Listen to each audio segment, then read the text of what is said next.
morning, Kim Constable again. Welcome to day one of your holiday fitness survival guide. I was going to say your holiday fitness freebie survival guide, but I guess you all know it's free because you already signed up for it. And today I'm going to teach you all about the 80-20 rule and how this applies to you staying on track with your fitness over the Christmas period. Because, and by the way, just before we start, over here in Northern Ireland, we call it Christmas, but in America, I know they call it holidays. And so happy holidays and happy Christmas sometimes get intertwined because most of our customers are American. Sometimes I say happy holidays and sometimes I say happy Christmas. So if I happen to talk about Christmas and that's not within your religious beliefs and that offends you, I'm going to apologize in advance because I know I'm absolutely going to mess it up. But whether it's Christmas or it's the holiday season or whatever it is, I am here to help you stay on track with your fitness goals. So what are we going to talk about today? Well, today is, if I'm just going to consult my notes, all about guilt-free dieting using the 80-20 rule. Now, I have a story, of course, which I'm going to start with, which is going to teach you all about this. And that is when I was going to Australia in 2019. So just before COVID hit, my family and I decided to spend Christmas in Australia with my husband's family. Now, obviously my husband is Australian and we travel there frequently to stay with our family.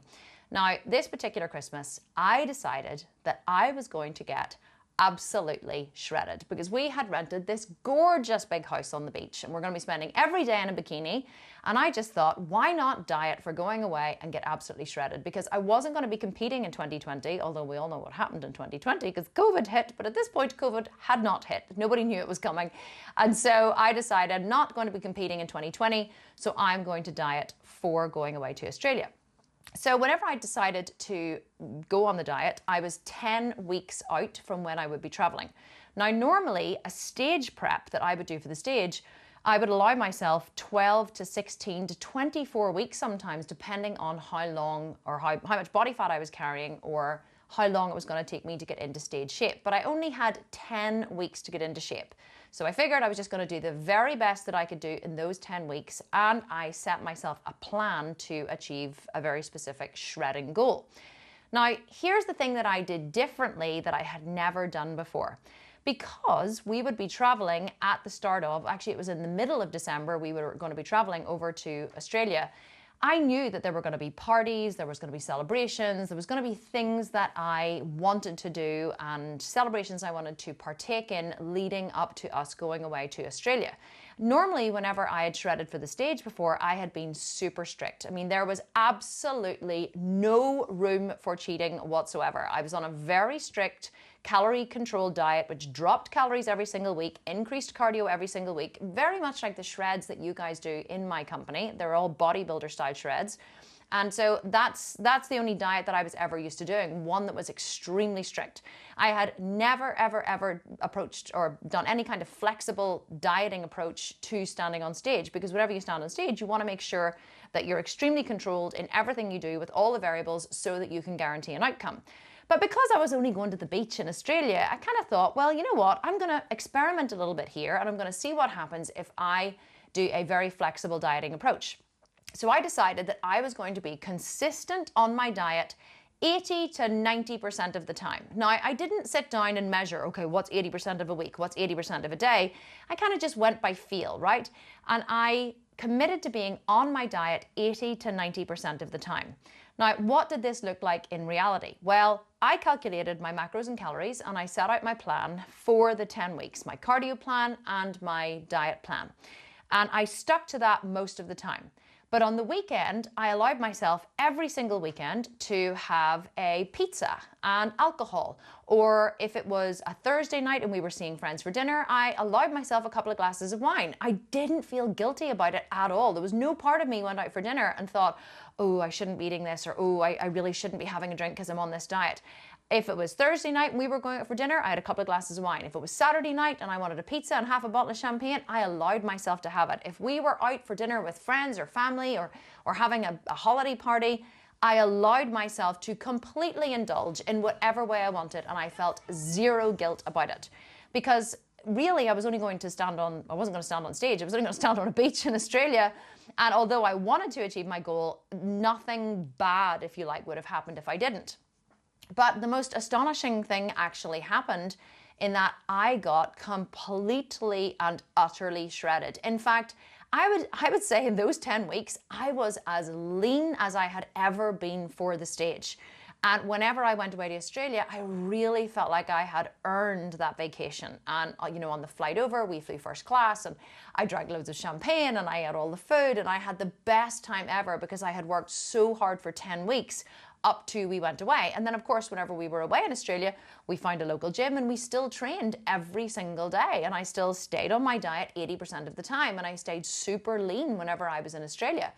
And so the point of this story is that you can actually not only maintain whatever results you have achieved, hopefully with the Sculpted Vegan or with some other fitness program up until this point, you can maintain those results over Christmas, but not only can you maintain them, you can actually better them and further your progress.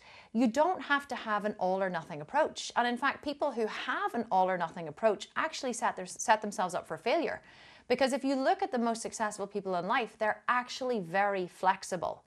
And it's important to be flexible because life is not perfect. There is no perfect gym schedule. There is no perfect diet. There is no perfect anything. And those who strive for perfection are usually the ones who will fail and then just throw in the towel and say, oh, well, I've failed now and I've totally messed it up, so I may as well just completely give up. That's really just an excuse for giving up, right? A lot of times people set themselves up for failure because if they can guarantee their failure, then at least they can predict the outcome. So a lot of times people want to be able to guarantee failure to predict the outcome. It sounds crazy, doesn't it? But people who want to have an all or nothing approach quite often like predictability. Because what you need whenever you approach something with the 80-20 rule is you need to have flexibility. But with flexibility comes fear, because with flexibility comes the unknown. And we don't like the unknown. But if you want to not only maintain the fitness results that you have achieved over the last year or 6 months or 3 months or however long you've been on your goal with a Sculpted Vegan, or you want to continue with that over the holiday period but still enjoy the festivities with your friends and family, you need to be open to being flexible. And how do you stay flexible? You go by the 80-20 rule. So how does this work in reality? Well, you want to remain consistent with your diet 80% of the time. I don't care if you're counting calories, or I don't care if you are following the menopause principles or the bodybuilder vegan dieting principles that I have lived by for the last 12 years that I teach in all my programs. I don't care what your dieting approach is. If it's working for you, stick with it. But only stick with it 80% of the time. Now, you can break your week up into what is 80% of 7 days, and you can be strict for 5 days and you can be flexible for 2. Or you could break your day up into the 80-20 rule. You can be strict for 80% of the day and you can give yourself that 20% flexibility to have some alcohol or some chocolate or some Christmas cake or something that isn't on plan, okay? It doesn't actually matter how you do it. You can even look at the entire, say, 14 days that maybe you're off over the Christmas period, or the 10 days that you're off over the Christmas period, and you can look at giving yourself 2 days out of those 10, or even 3 days out of those 10, or even you could break it up into 4 half days out of those 10, and you can give yourself complete flexibility within those times to eat, drink, relax, be merry, be off your plan, do whatever it takes. And I guarantee that if you approach it in this way, you will actually get far better results because you'll be relaxed. The cheat days and the 20% of whenever you're resting and eating and doing whatever you're doing, you will actually be more motivated because of those. And because they're scheduled into your nutrition plan, you won't feel guilty whenever you indulge because you know that you are good and on plan 80% of the time. This is how the most successful people in the world diet. They don't aim for perfection, they aim for consistency. So whatever your plan is for over the holiday period, or whatever plan you've been following that serves your needs best, continue to follow it, but only follow it 80% of the time. And don't think that you will be giving yourself better results if you follow it 100% of the time. My daughter Maya has pretty bad scoliosis, and she has been doing daily exercises and wearing a scoliosis brace now for almost a year. And she periodically takes breaks from her scoliosis exercises because it's very, very tiring doing them every single day. And also she's only 13, so she has to maintain a very consistent schedule of doing her physio exercises. And she came to me the other week and she said, oh, she was off this entire month, from seeing her physio, because her physio was off in December.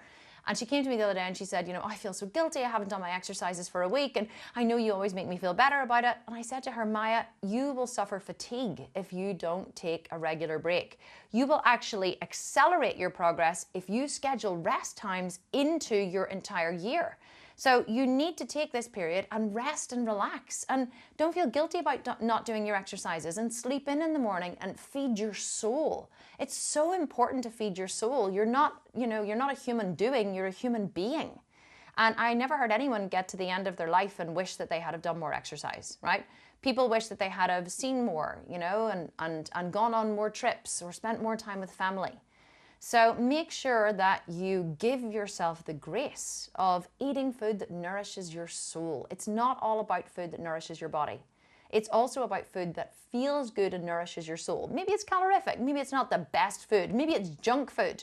But if junk food in moderation nourishes your soul, then it's good for you.